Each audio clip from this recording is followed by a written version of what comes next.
नमस्कार, मैं हूं राजेश और आप देख रहे हैं न्याय टीवी। कर्नाटक के उडुपी से शुरू हुआ हिजाब विवाद अब सुप्रीम कोर्ट पहुंचा है और आज भी यहां आरोप और प्रत्यारोप का दौर जारी है। क्या है पूरा मामला और कोर्ट के दौरान क्या कुछ सुनवाई हुई, देखिए हमारी ये रिपोर्ट।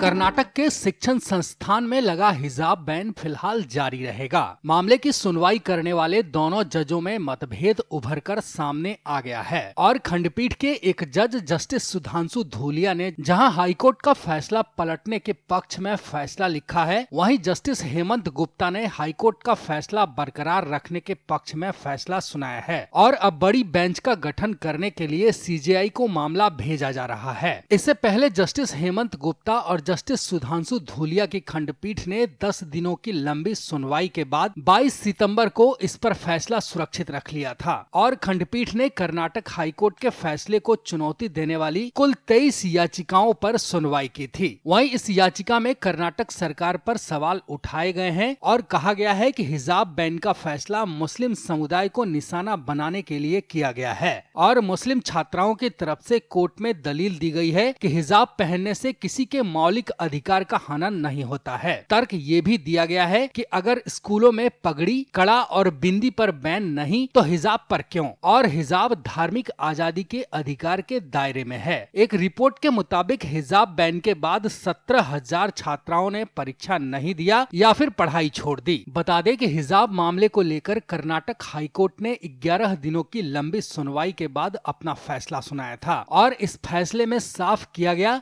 कि इस्लाम में हिजाब अनिवार्य है और ये इस्लामिक परंपरा का हिस्सा नहीं है। वहीं हाईकोर्ट ने कहा था कि शिक्षण संस्थानों में यूनिफॉर्म पहनना अनिवार्य करना ठीक है और छात्र इससे इनकार नहीं कर सकते। इसके साथ ही हाईकोर्ट ने याचिका को खारिज कर दिया था। इतना ही नहीं, कोर्ट ने सरकार को आदेश जारी करने का अधिकार भी दिया था। वहीं हाईकोर्ट के फैसले में कहा गया कि सरकार के पास शासनादेश जारी करने का अधिकार है। वहीं मुस्लिम छात्राओं ने इस मामले में सुप्रीम कोर्ट में दलील दी थी कि संविधान में सभी को अपने धर्म के पालन का अधिकार है। साथ ही कहा गया है कि हिजाब पहनने से कानून व्यवस्था को किसी भी तरह का खतरा नहीं है और जब बाकी धर्मों के लोग क्रॉस या रुद्राक्ष पहन सकते हैं तो हिजाब पर बैन क्यों लगाया जा रहा है। और इस तरह से कर्नाटक हिजाब विवाद मामले पर सुप्रीम कोर्ट ने अपना अंतिम फैसला नहीं सुना पाया है और अब इस मामले को बड़ी बेंच को सौंप दिया गया है।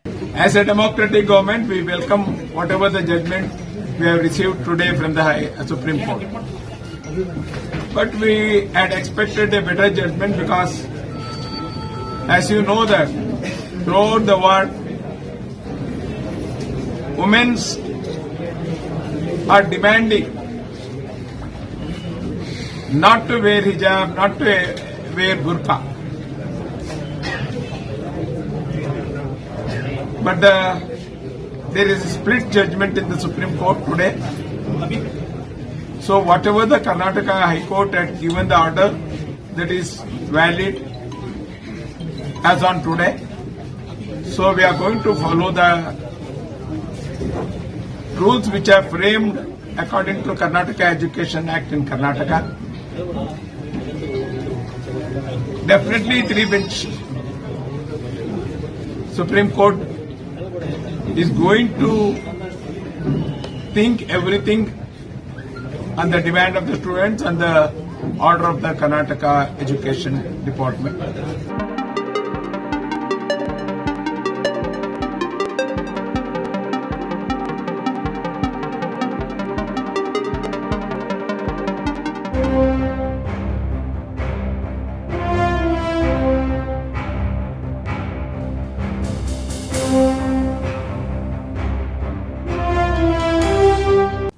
देश और दुनिया से जुड़ी खबरों के लिए चैनल को सब्सक्राइब करें, लाइक करें और बेल आइकन प्रेस करना ना भूलें।